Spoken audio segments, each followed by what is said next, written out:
വെച്ചറിഞ്ഞൂടാ. നന്നായി പാട്ട് പാടി അങ്ങനെ നല്ലൊരു ഐഡിയ കൊടുക്കുക. Thank you. ചേച്ചി പേര് പറഞ്ഞോ? സിനി. ചേച്ചി പാടും വെച്ചിട്ട്.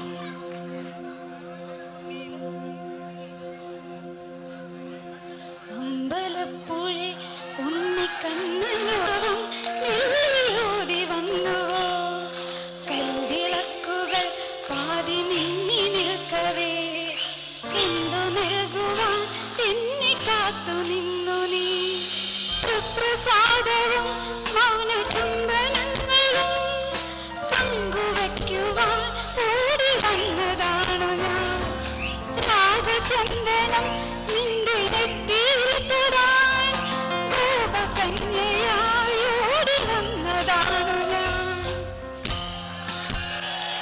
ചേച്ചി അടിപൊളി പാടി. കുട്ടി പറഞ്ഞു. ആയിക്കോട്ടെ, സന്തോഷം. Thank you. സുഖം. അപ്പൊ നമുക്ക് ഇനി രണ്ടെണ്ണം കൂടി